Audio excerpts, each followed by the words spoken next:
آپ اللہ اس کے رسول صلی اللہ علیہ وسلم سے محبت کا اظہار اس طرح سے نہیں کر سکتے جس طرح اللہ اس کے رسول نے نہیں بتایا. ربیع الاول میں صحابہ کرام نے یہ کچھ کیا یا نبی نے یہ کچھ کیا جو آج ہو رہا ہے بھائی؟ میں ایک ٹیکنیکل دلیل دوں. دیکھو نبی صلی اللہ علیہ وسلم کا جو یوم ولادت تھا نا، پیر کا دن تھا. کون سا دن تھا؟ پیر کا دن. یہ تو صحیح احادیث سے ثابت ہے. اب سوال پیدا ہوتا ہے کہ یوم ولادت کیا عید کا دن ہو سکتا ہے کہ نہیں ہو سکتا؟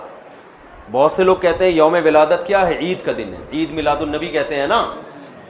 تو ہم اللہ اس کے رسول سے پوچھتے ہیں کہ یا رسول اللہ صلی اللہ علیہ وسلم آپ بتائیے کہ آپ کا ولادت کا دن کیا عید ہو سکتا ہے کہ نہیں ہو سکتا؟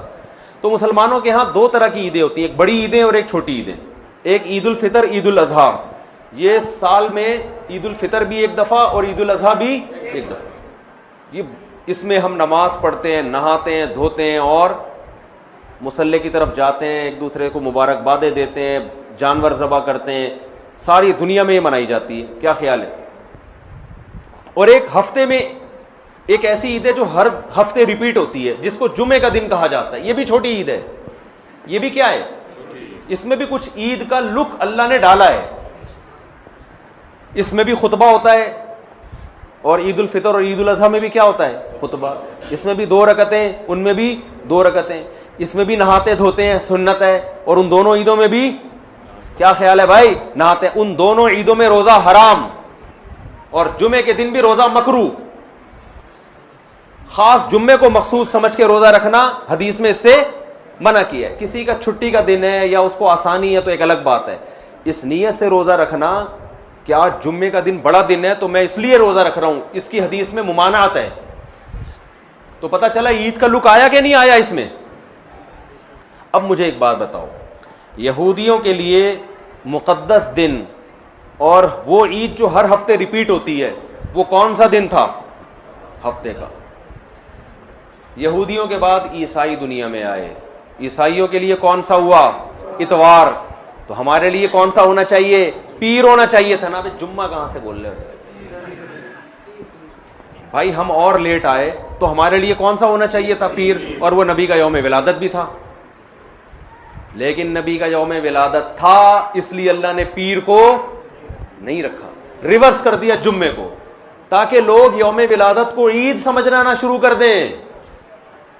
بہت مشکل ہے بھائی، پشاور میں بات سمجھانا بہت مشکل ہے، بہت مشکل ہے. آ رہی ہے الحمدللہ. میں ویسے چھیڑنے کے لیے کرتا ہوں. وہ تو کراچی میں بھی سمجھ میں نہیں آتی کسی کو. میں یہ جملہ میں کراچی میں بھی بولتا ہوں، لاہور میں بھی بولتا ہوں. وہ غیرت دلانا مقصد ہوتا ہے کہ بولے یار اتنی آسان بات ہمیں سمجھ میں نہیں، کیسی بات کرو، ایک دم بوجھ میں سمجھ میں آ رہی ہے، جوش میں آ کے بولتے ہیں، پھر آتی ہے سمجھ میں. کچھ مسائل غیرت کے ہوتے ہیں.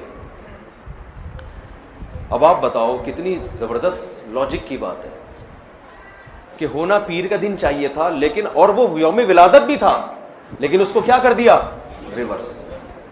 اتنا کافی تھا اس امت کو سمجھانے کے لیے کہ نبی کا یوم ولادت میں عید نہ بنانا، اتنا کافی تھا. لیکن نبی نے ایک اور کام کیا. شاید نبی کو معلوم تھا، اللہ نے بتا دیا تھا کہ یہ امت باز نہیں آئے گی، تو نبی نے ایک اور کام کیا کہ پیر کو آپ نے روزہ رکھا. صحیح بخاری مسلم کی حدیث ہے. صحابہ نے پوچھا آپ روزہ کیوں رکھتے؟ فرمایا میرا یوم ولادت ہے. عید کے دن روزہ رکھنا جائز ہے؟ کیا مطلب؟ روزے کا عید کا جو تھوڑا سا بھی تصور تھا نا یوم ولادت میں، اس تصور کے بالکل کھرچ کے جڑ سے خاتمہ کر دیا کہ روزہ اور خوشی کا دن جمع نہیں ہو سکتے. اور آپ پھر یوم ولادت کو یوم عید کہہ رہے ہو. تو یہ وہ کوشش ہے جو اخپل کوشش ہے، یہ اللہ اس کے رسول کی بتائی ہوئی کوشش نہیں ہے. خوشی میں کھایا جاتا ہے، روزے نہیں رکھے جاتے. ہمارے نبی روزہ رکھے، تبھی آپ دیکھو سعودی عرب میں سب عرب اکثر روزہ رکھتے ہیں پیر کے دن، سنت ہے. ہمارے یہاں رواج نہیں ہے. جمعرات کا بھی رکھتے ہیں، پیر کا بھی. پیر کا جمعرات کا تو کسی بھی وجہ سے رکھ لیا، لیکن پیر کا اس لیے رکھا کہ یوم ولادت ہے میرا. تو خوشی میں کھانا کھایا جاتا ہے. روزہ تو کھانا پینے سے بچنے کا نام ہے. اس کی میں 2 مثالیں دے دیتا ہوں تاکہ اور سمجھ میں آ جائے. آپ کی شادی ہو گئی فرض کرو, کہہ رہے ماشاءاللہ, فرض کرو شادی ہو گئی, دوست ملتے ہیں, یار سنا تیری شادی ہو گئی, خوشی میں کیا کھلائے گا, یہی کہتے ہیں نا. آپ نے کہا اتنی مجھے خوشی ہوئی ہے کہ کل صبح نہ میں ناشتہ کروں گا نہ تم ناشتہ کرنا, ہم کھانے سے کیا کریں گے, اوائڈ کریں گے. تو کہے گا بھائی تیرا باپ دنیا سے چلا گیا ہے جو غم میں نہیں کھا رہا تو. حدیث میں آتا ہے نا جس گھر میں میت ہوتی ہے تو لوگ غمزدہ ہوتے ہیں تو ان کو کھلاؤ جا کے, کیونکہ وہ کھا نہیں سکتے بیچارے, غم میں ہوتے ہیں, پکاتے نہیں ہیں. آپ کا بیٹا پاس ہو گیا امتحان میں اچھے نمبروں سے, لوگ پوچھتے ہیں بھائی بڑا مزہ آ رہا ہے یار, کیا کھلائے گا؟ آپ نے کہا ڈنر کا ناغہ ہے, آج تم بھی رات کو بھوکے سو گے اور میں بھی بھوکا سو. تبھی عید کے دن روزہ نہیں ہے بھائی. روزہ اور عید ایک دوسرے کے بالکل اپوزٹ ہیں, ضد ہیں. ہمارے نبی نے یوم ولادت میں روزہ رکھ کے بتا دیا کہ آج کا دن عید نہیں ہو سکتی. اور ایک اور بات, مسلمانوں کی عیدیں عید الفطر اور عید الاضحیٰ رات میں ہوتی ہیں صبح ہوتی ہے؟ بولو نا بھائی, کرسمس صبح ہوتی ہے رات کو ہوتی ہے؟ رات میں ہوتی ہے. اسلام میں عیدیں صبح کے وقت میں رکھی گئی ہیں کیونکہ رات میں انسان شراب کباب کی طرف جانے کا خطرہ, عیاشی کی طرف, رنگ رلیوں کی طرف جانے کا خطرہ زیادہ ہوتا ہے, بتیوں کی طرف جانے کا خطرہ زیادہ ہوتا ہے. تمیز سے نہیں مناتا وہ. صبح بدتمیزی سے عید منائی نہیں جا سکتی صبح کے ٹائم میں, ہے بھائی.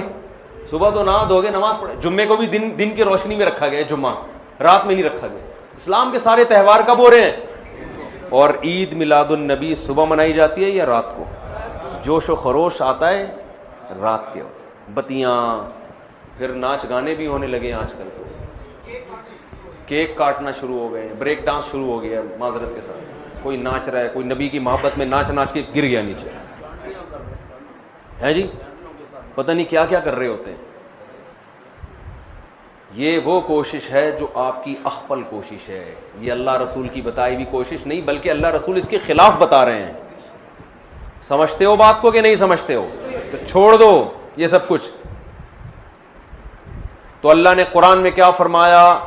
پہلی شرط نیت آخرت, دوسری شرط کوشش بھی کرے, تیسری شرط کوشش بھی اپنی نہیں بلکہ آخرت والی کوشش, چوتھی شرط وَهُوَ مُؤْمِنٌ, توحید پرست بھی ہو, ایمان بھی ہو. کفر کے ساتھ یہ نیکیاں قبول نہیں ہیں. کافر اگر اللہ کو راضی کرنے کے لیے کروڑوں لوگوں کو کھانا کھلائے, دنیا میں اجر مل جائے گا, آخرت میں کوئی اجر نہیں ملے گا. تبھی غیر مسلم میت کے لیے دعا نہیں کر سکتے, زندہ کے لیے کر سکتے ہیں, غیر مسلم تو مر گیا تو اس کے لیے دعا کی بھی, ریسٹ ان پیس بھی نہیں کہہ سکتے اس کو آپ, جو مر گیا. آج کل لوگ کہہ رہے ہوتے ہیں اس کی روح کو اللہ جو ہے نا امن میں رکھے, بس اللہ نے پابندی لگا دی. تو وَهُوَ مُؤْمِنٌ, ایمان. کیا مطلب؟ مزار پرستی یہ ایمان ہے یا شرک ہے؟ شرک ہے. یہ ندا لغیر اللہ, صرف یا اللہ مدد چلے گا اللہ کے ہاں, اور کوئی نعرہ اللہ کے ہاں قابل قبول نہیں. ہم کہتے ہیں ایاک نعبد و ایاک نستعین, صرف تجھ سے تیری عبادت کرتے ہیں اور مدد صرف, یہ صرف کا لفظ بھی لگا ہوا ہے اس ترجمے میں, کیونکہ مفعول بھی جو آبجیکٹ ہے نا اس کو پہلے کر دیا.